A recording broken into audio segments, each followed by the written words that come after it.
श्रीमद् भगवद गीता के 15वें अध्याय का महात्म्य। श्री महादेव जी कहते हैं, पार्वती, अब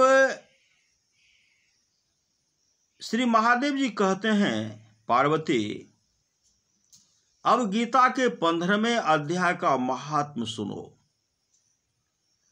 गौर देश में कृपान नरसिंह नामक एक राजा थे,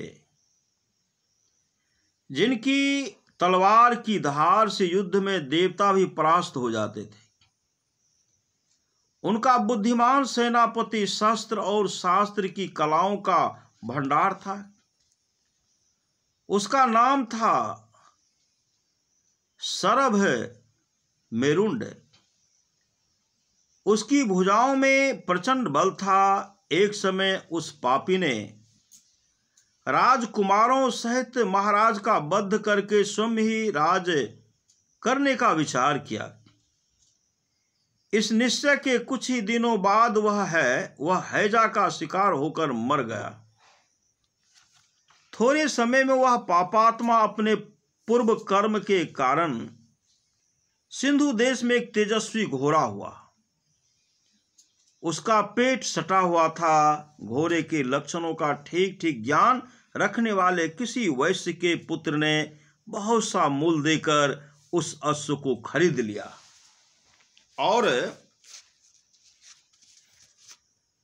यत्न के साथ उसे राजधानी तक वह ले आया। वैश्य कुमार वह अश्व राजा को देखने को लाया था। यद्यपि राजा उस वैश्य कुमार से परिचित थे, तथापि द्वारपाल ने जाकर उसके आगमन की सूचना दी। राजा ने पूछा, किस लिए आए हो? तब उसने स्पष्ट शब्दों में उत्तर दिया, देव, सिंधु देश में एक उत्तम लक्षणों से संपन्न अश्व था, जिसे तीनों लोकों का एक रत्न समझकर मैंने बहुत सा मूल्य देकर खरीद लिया है। राजा ने आज्ञा दी, उस अश्व को वहां ले आओ।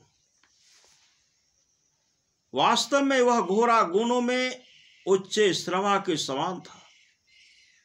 सुंदर रूप का तो मानो घर ही था। शुभ लक्षणों का समुद्र जान पड़ता था। वैश्य घोड़ा ले आया और राजा ने उसे देखा। अश्व का लक्षण जानने वाले अमात्यों ने इसकी बड़ी प्रशंसा की। सुनकर राजा अपार आनंद में निमग्न हो गए और उन्होंने वैश्य को मुंह मांगा सुवर्ण देकर तुरंत ही उस अश्व को खरीद लिया। कुछ दिनों के बाद एक समय राजा शिकार खेलने के लिए उत्सुक हो उसी घोड़े पर चढ़कर वन में गए।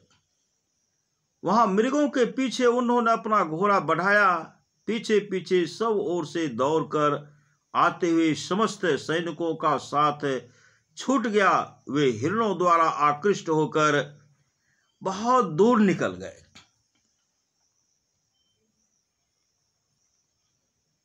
प्यास ने उन्हें व्याकुल कर दिया।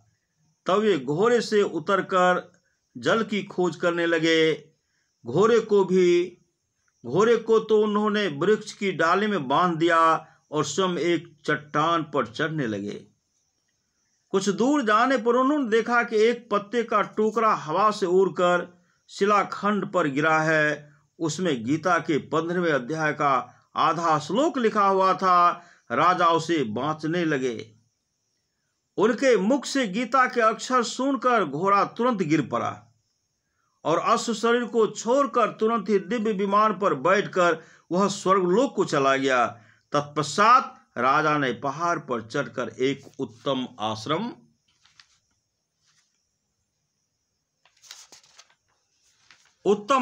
देखा, जहां नाग, केसर, केले, आम और नारियल के वृक्ष लहरा रहे थे। आश्रम के भीतर एक ब्राह्मण बैठे हुए थे जो संसार की वासनाओं से मुक्त थे। राजा ने उन्हें प्रणाम करके बड़ी भक्ति के साथ पूछा, ब्राह्मण, मेरा अश्व जो अभी अभी स्वर्ग को चला गया है, उसमें क्या कारण है? राजा की बात सुनकर त्रिकालदर्शी मंत्रवेत्ता एवं महापुरुषों में श्रेष्ठ विष्णु शर्मा नामक ब्राह्मण ने कहा, राजन, पूर्व काल में तुम्हारे यहाँ जो सर्वमेरुंड नामक सेनापति था, वह तुम्हें पुत्रों सहित मारकर स्वयं राज हड़प लेने को तैयार था।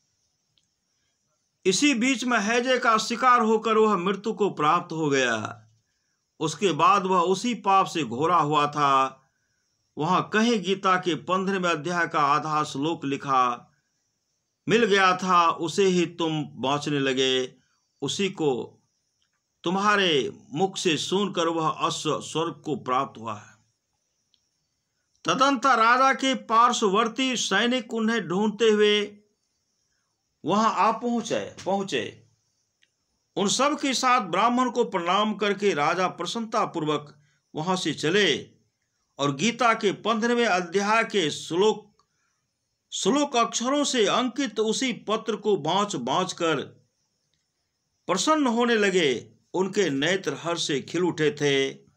घर आकर उन्होंने मंत्रवेत्ता मंत्रियों के साथ अपने पुत्र सिंहबल को राज सिंहासन पर अभिषिक्त किया और स्वयं 15वें अध्याय के जप से विशुद्ध चित्त होकर मोक्ष प्राप्त कर लिया। श्री सद्गुरु महाराज की जय।